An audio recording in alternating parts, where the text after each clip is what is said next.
मित्रों, जब हम भाषा की बात करते हैं तो भाषा की कई विशेषताएं हैं। भाषा में असरकारक प्रत्यायन हेतु सामासिक शब्दों का प्रयोग किया जाता है। उसी प्रकार कहावत भी भाषा के असरकारक प्रत्यायन का एक हिस्सा है।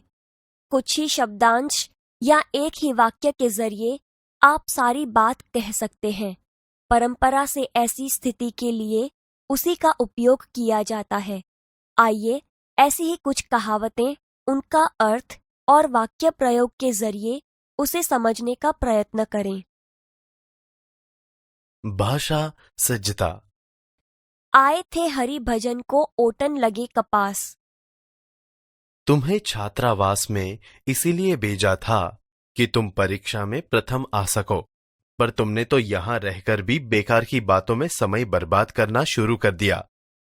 इसे कहते हैं आए थे हरि भजन को ओटन लगे कपास, अर्थात अच्छा काम छोड़कर महत्वहीन काम में लग जाना। उल्टा चोर कोतवाल को डांटे। एक तो तुमने चोरी की और ऊपर से मुझे ही डांट रहे हो।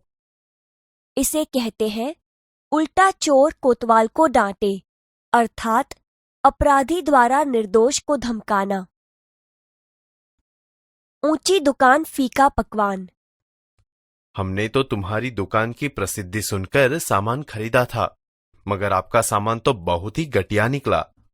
इसे कहते हैं ऊंची दुकान फीका पकवान, अर्थात प्रसिद्धि के अनुरूप न होना। एक तो करेला ऊपर से नीम चढ़ा। वह शराबी तो था ही, जुआ भी खेलने लगा। यह तो वही बात हुई, एक तो करेला ऊपर से नीम चढ़ा। इसे कहते हैं एक तो करेला ऊपर से नीम चढ़ा, अर्थात एक दोष के साथ साथ दूसरा दोष भी लग जाना। एक सड़ी मछली सारे तालाब को गंदा करती है। जब से धनराज हमारी कक्षा में आया है, उसने कई बार चोरी की है। उसकी देखा देखी कई और लड़के भी इस लत में पड़ गए हैं। ठीक ही कहा है, एक सड़ी मछली सारे तालाब को गंदा कर देती है। इसे कहते हैं एक सड़ी मछली सारे तालाब को गंदा करती है, अर्थात एक ही बुराई के कारण सबकी बदनामी होना। कंगाली में आटा गीला। गंगू पहले ही बहुत निर्धन था। छोटी सी नौकरी में बड़ी मुश्किल से गुजारा कर रहा था। अब तो वह भी छूट गई। इसे कहते हैं कंगाली में आटा गीला, अर्थात मुसीबत में और मुसीबत आना। कहाँ राजा भोज और कहाँ गंगू तेली। उस साधारण गायिका की तुलना लता मंगेशकर से करना उचित नहीं।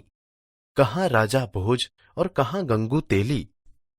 इसे कहते हैं कहाँ राजा भोज और कहाँ गंगू तेली, अर्थात दो व्यक्तियों की स्थिति में बहुत अंतर होना। कोयले की दलाली में हाथ काला। उसका साथ छोड़ दो, पूरा गुंडा है। कभी तुम्हें ले बैठेगा जानते नहीं। कोयले की दलाली में हाथ काला। इसे कहते हैं कोयले की दलाली में हाथ काला, अर्थात बुरे के साथ रहने पर बुराई मिलती है। चमड़ी जाए पर दमड़ी न जाए। सेठ मोहनदास कई दिनों से बीमार है, फिर भी अस्पताल नहीं जाना चाहते हैं। उनके लिए तो चमड़ी जाए पर दमड़ी न जाए। इसे कहते हैं चमड़ी जाए पर दमड़ी न जाए, अर्थात कंजूस व्यक्ति कष्ट सहन कर लेता है, लेकिन पैसे खर्च नहीं करता। जो गरजते हैं सो बरसते नहीं। कमल ने इस बार 100 मीटर की दौड़ में प्रथम स्थान प्राप्त करने का दावा किया था। वह प्रथम तो क्या, तृतीय भी न आ सका। इसे कहते हैं जो गरजते हैं सो बरसते नहीं, अर्थात जो डींग मारते हैं वे काम नहीं करते। नाम बड़े और दर्शन छोटे। तुम्हारे विद्यालय की बहुत प्रशंसा सुन रखी थी, पर आकर देखा तो पढ़ाई का स्तर कुछ भी नहीं। इसे कहते हैं नाम बड़े और दर्शन छोटे, अर्थात प्रसिद्धि अधिक किंतु तत्व कुछ भी नहीं। बोया पेड़ बबूल का, आम कहाँ से पाए। सारे साल तो तुमने पढ़ाई नहीं की, अब उत्तीर्ण होने के सपने देख रहे हो। ये संभव नहीं है, क्योंकि किसी ने कहा है, बोया पेड़ बबूल का आम कहाँ से पाए।